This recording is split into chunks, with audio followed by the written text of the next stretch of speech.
thank you for all that you've given me. You are generous and good forever. Help me share the love you're showing me. I want everyone to know you better. Ooh, I don't wanna miss out on the good right now. Ooh, and everything I see, you're good, so good to me. I have decided I will depend on you no matter what. That's what I choose. I have decided I will depend on you no matter what. That's what I choose. That's what I choose. I am content in you. That's what I choose. I am content in you.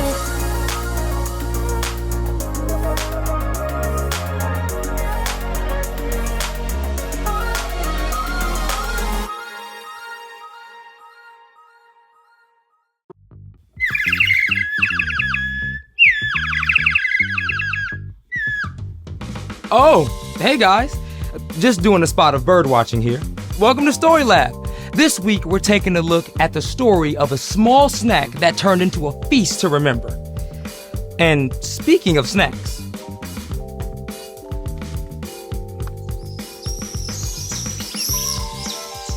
oh, that's so pretty. No.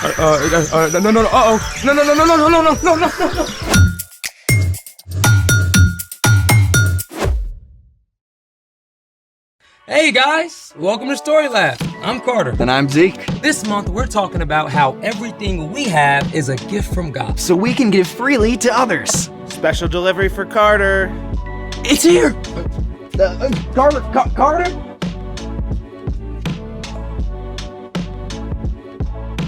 Hey,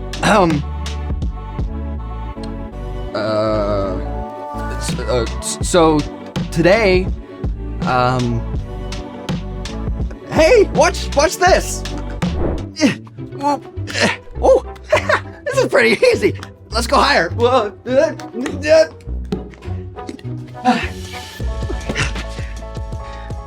are you doing? You left me hanging here. Sorry, man. Look, I'm just so excited about this gift that I ordered for my little cousin. Well, let's see.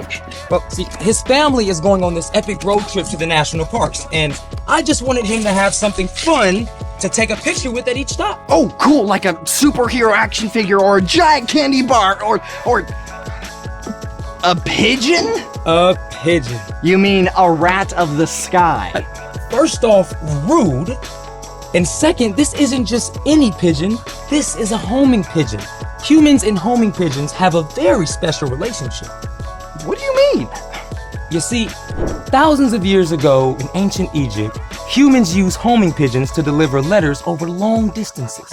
So, bird mail? Yep. Homing pigeons were even used in ancient Greece to deliver the results of the Olympics. Oh. For the gold! Homing pigeons have even saved lives. This pigeon named Sher Ami saved hundreds of soldiers during World War I by flying straight through enemy lines to deliver a message. He got a Medal of Bravery for it. That's even better than Olympic gold. But how do the pigeons know where to go? Homing pigeons navigate by landmarks, the position of the sun, and a little thing called magnetoreception. Magnet. Magneto! Not quite. Magnetoreception means homing pigeons can sense the magnetic field of the Earth and use it for direction. They can be trained to carry a message to a specific place hundreds of miles away. Wow. Who knew pigeons were so cool? This is definitely the right road trip companion for your cousin. Hey, let's take our own road trip first. I don't think we have time for that in one episode. I have a plan. Well then, let's do it! Time for our own virtual road trip with a little movie magic. I've got my camera and I'm ready to see the world! First up, in the Peach State, Atlanta, home of the busiest airport in the U.S. Perfect. Oh, are we gonna fly? Straight across the Atlantic Ocean. I wonder if we'll see any whales. Perfect. That's the Berlin Cathedral in Germany. Oh, guten Morgen, mein Freund. Perfect. Oh, I know this one. It's Timbuktu in Mali. The Sahara. Oh, architecture is super cool. Perfect. Oh, that's the famous Lotus Pond in Taiwan. Oh, so much to see. Amazing. Oh, man. Who knew a gifted pigeon could make such a cool and fun side quest?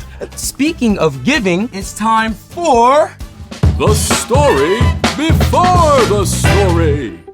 Today, we're in the book of 1 Kings, which picks up right where 2 Samuel leaves off, at the end of King David's life. Everything had started off great with the glorious reign of David's son, King Solomon. But toward the end of Solomon's life, things began to fall apart. A short time later, the kingdom split in two. After that, most of the kings who ruled God's people were kind of terrible. And King Ahab was one of the worst. He led the people far from God. So, God raised up a prophet named Elijah. Elijah warned that because Ahab had turned away from God, the land would experience a time of no rain. Which is where our story starts. Take it away. Hey everybody, I'm Brian, and I gotta set the scene for today's epic story. See, King Ahab had been an absolute train wreck for Israel, leading the people to worship the false god Baal. But then Elijah showed up to confront him. I serve the Lord. He is the God of Israel. You can be sure that there won't be any dew or rain on the whole land during the next few years. It won't come until I say so. You impertinent knave. As you can imagine, Ahab was not happy with Elijah. The false god Baal was supposed to control the weather, and when all the rain stopped, it meant that the one true God was more powerful than Baal. Elijah needed to escape from Ahab's anger, so God sent Elijah east to hide in a place called the K-5th Valley. God said, You will drink water from the brook. I have directed some ravens to supply you with food. So during the time of no rain, Elijah drank from the stream and received his food from a flock of ravens every morning and every evening. You might call his meal delivery service Bird Dash. But meanwhile, outside Elijah's hidden valley, the land was in trouble. With no rain, wells began to dry up. The crops failed. Life was hard for everyone, but especially for a widow in the town of Zarephath. Gather sticks and fan the flame. Bread's all gone. Who's to blame? Now, at this time, if a woman's husband died, she had no way to support herself or her children, and during a time of famine, survival was nearly impossible. I mean, this widow was in desperate trouble. The drought was so bad that even Elijah's brook finally dried up. God told him, Go right away to Zarephath. I have directed a widow there to supply you with food. Okay, now if I was Elijah, I would have a lot of questions. First off, Zarephath was in enemy territory. Second, Zarephath was about 85 miles away. And third, as we've seen, a widow would be the last person to have extra food to share. But Elijah trusted God, and he made the long, hot journey. And when Elijah arrived, he found the widow gathering sticks for firewood. I've been traveling for days, and I'm so thirsty. Would you bring me a little water? Well, yes. All right. As the widow started to leave, Elijah called out. Please bring me a piece of bread, too. Now, we know the widow had almost nothing. This was a big ask. I don't have any bread. All I have is a small amount of flour and a little oil. I'm gathering sticks to take home for a fire. Then I'll make one last meal for me and my son. And after that, well... The widow had no way to get more flour or more oil, so she and her son had no chance of survival. But Elijah knew what God had told him. Don't be afraid. Go home and make some bread. Bring me a small loaf, and then you and your son eat the rest. The Lord says the jar of flour will not be used up. The jug will always have oil in it until the day the Lord sends rain. We don't know what the widow thought about this. What Elijah said must have sounded crazy. But she chose to go and do it. She shared her bread with Elijah and had enough left for a meal with her son. And the next day... Look, there's flour here. I know, I used it up yesterday. Quick, bring me that jug. There's oil too. Just like Elisha said. We can have breakfast, lunch, dinner. Second breakfast, 11sies. Afternoon tea. From that day on, the jar of flour and the jug of oil always stayed full enough to provide food for the next meal. And for the rest of the drought, Elijah, the widow, and her son had food to eat, just as the Lord had promised. The end. You know, I've always wanted a bottomless jar of the chocolate hazelnut stuff. Or a never-ending box of pizza. Truth is, we often forget what we do have. So, what's our part in the story? Well, it's easy to compare yourself to other people and feel like you don't have much. But even if you don't have a lot of stuff, like the widow in our story, you can still be generous. And generosity is making someone's day by giving something away. That rhymes. Yeah. No matter who you are, God has given you things that you can share with others. That could be food. Like if your friend forgot their lunch and you share half your sandwich with them. Or you gave your extra water bottle to a teammate at soccer practice. Often, though, what you have to give is more than food. Yeah, it could be like giving a listening ear to your grandpa when he tells you the exact same story for the 9th time in a row. Or pausing to give a smile to the crossing guard. That's right. You can give your time. Your energy. Your encouraging words. Even your good attitude. Jesus showed us amazing ways to give. He was constantly traveling and hardly owned anything, but he always had kindness and help to offer the people around him. No matter who you are or what's going on, God has given you something that you can share with others. Hey Brian, thanks for giving us your time. You are most welcome. See you next time. So, here's the thing. You always have something to give. Hey, you want to help me arrange the photos from our trip? You know it. Georgia is first. Okay. Was Taiwan before or after Germany? Thanks for joining us in the Story Lab. See you next time. I think Germany was first. Or was it after? See, I can't take you seriously. What do you mean?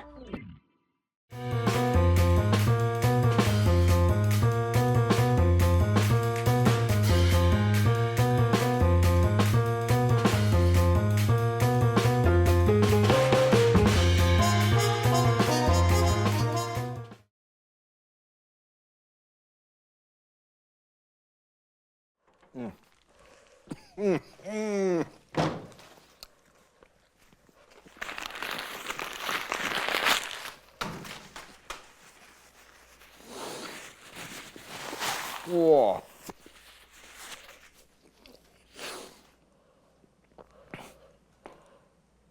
What's up? Oh, I'm just waiting for my lunch. Where is it? Oh, it'll be here in, 10 seconds. Shouldn't you be waiting by the door? Oh, no, it doesn't work that way. Oh. Oh, hey, can you get the door for me, please? Just open it. Sure. Thanks. Ha. What is this? Right here. Here I am. Oh, this is the future. No more waiting around for a delivery person to deliver my food. Now, I get instant meals at lightning speed. Come here. Come here. Where are you going? Any second now. I missed it. Hey, what are you doing? No. That's my no. Come back here with my taco.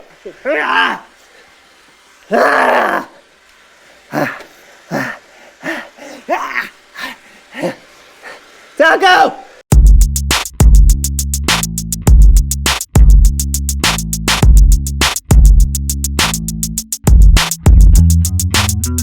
Woohoo! Impressive! Why, thank you, good man. I'm quite a fan.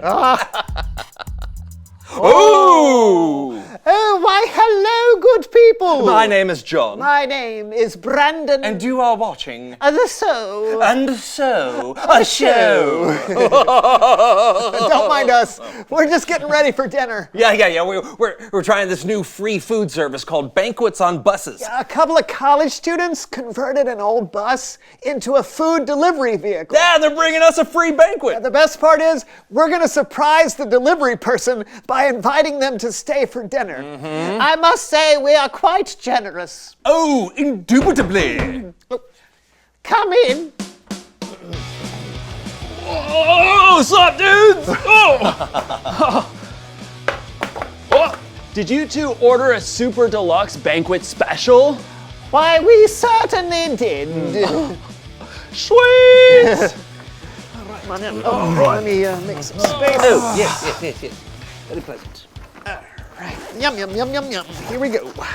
Oh, we got the radical skedaddle pasta, partially opened.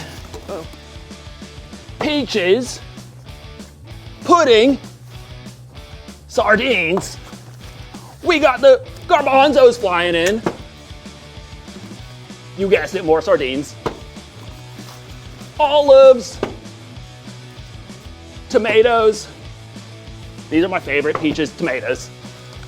All right, that's everything, guys. Bon appetit, dudes. Wait a minute. This is the super ultra deluxe banquet special?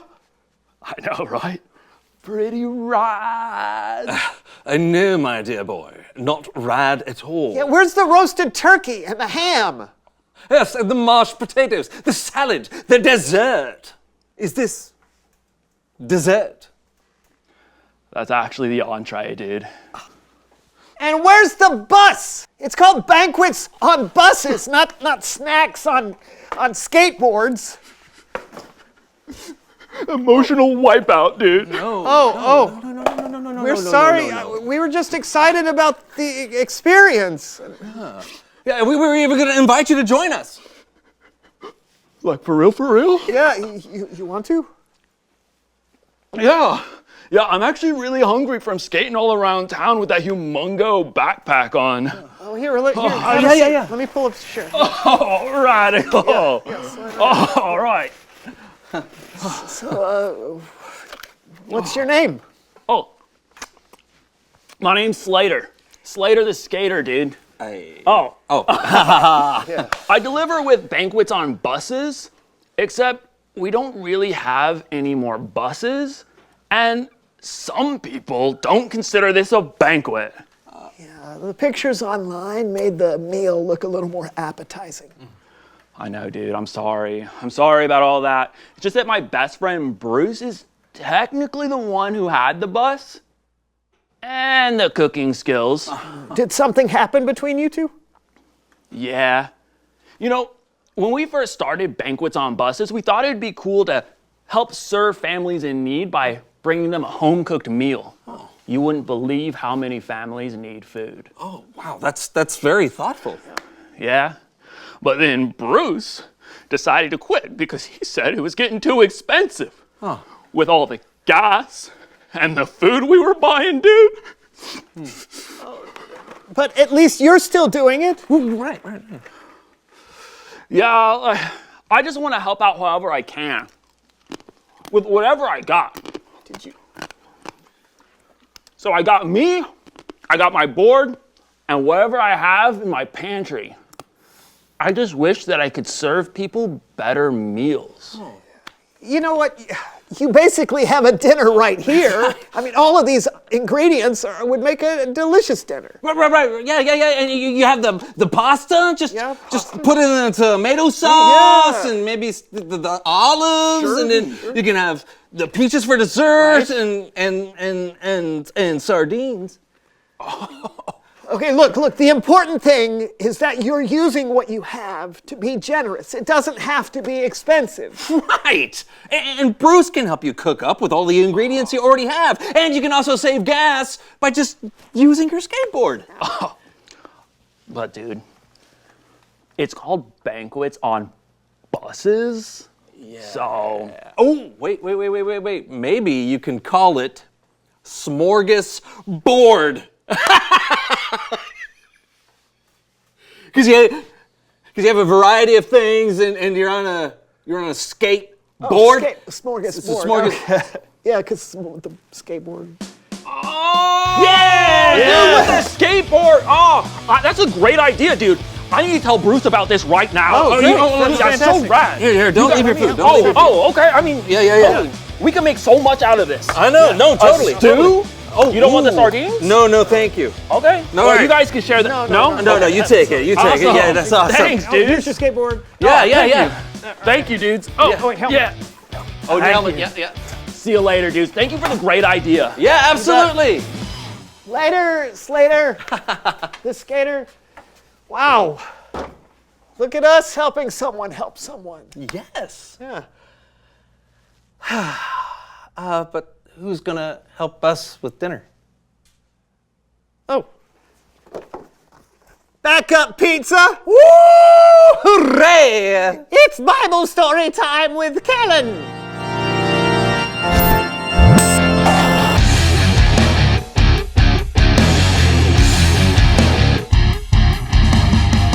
Hey, fellas. Whoa. Looking sharp.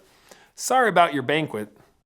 Oh, no problem, Kellen. We're mostly just hungry for a Bible story. Well, today's story should be enough to feast on. It comes from the book of 1 Kings. Then take it away, Kellen. Okay. When King Ahab was ruling over Israel, he ordered the people to worship a false god. But Elijah, one of God's prophets, refused. And he warned Ahab that the one true God of Israel would not allow it to rain until he said so. So, for the next few years, there was no rain. Oh, I know this story. In fact, I've been working on a movie version. Want to see my trailer? Sure. Let's see what happens. You won't regret this, Kellen. In a world with no rain, in a land suffering from drought, there came a man who heard from God. Psst. Elijah, go right away to Zarephath.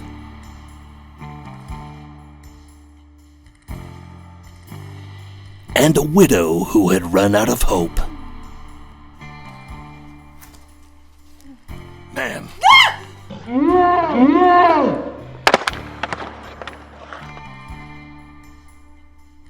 Would you get me a little water in a jar? Please, bring me a piece of bread, too. I have no bread. I have only a little flour in a jar and a wee bit of oil left in a jug to make one last meal for my precious son and I. And we shall eat it. And then we'll die! Too much? I mean, I wasn't there, and that is what the widow said, so maybe it isn't too much. Nailed it. How could Elijah ask her for food and water since there was so little to go around? It doesn't seem fair. It doesn't seem fair, does it? If she helped Elijah, she would basically be giving him a portion of her and her son's last meal. Whoa. But God actually chose this woman to help Elijah. And what happened next was... No spoilers! Sorry. Carry on. Do not! Don't! Are you... Do not be afraid. Go home. Make your last meal. But first, make me a loaf of bread from what you have. Then make some for yourself and your son. The Lord is the God of Israel. He says, The jar of flour will not be used up. The jug will always have oil in it. You will have flour and oil until the day the Lord sends rain on the land. And that's exactly what happened. There was always enough flour and oil to make bread, and they were able to survive the drought.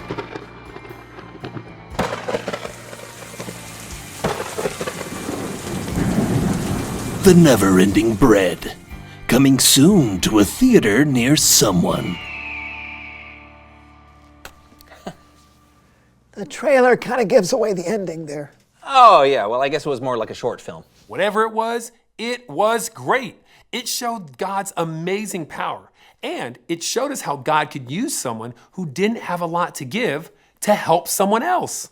Oh, that reminds me of Slater, the skater, and how he was trying to use what he has to help others.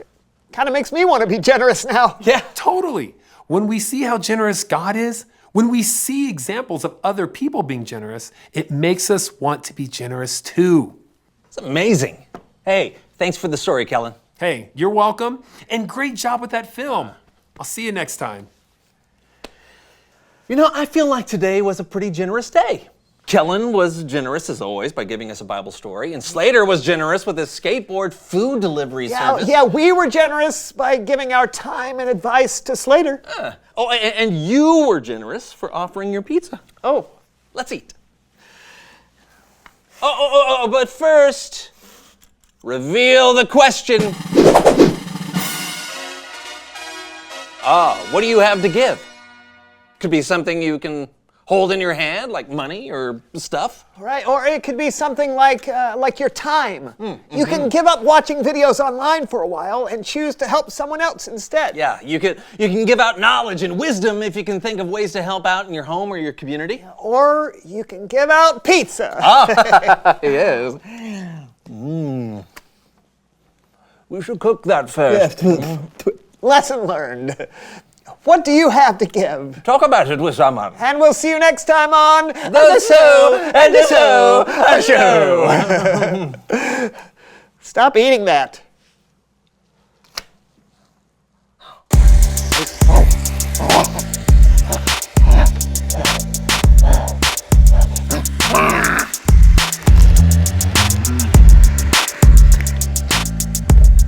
It's perfect.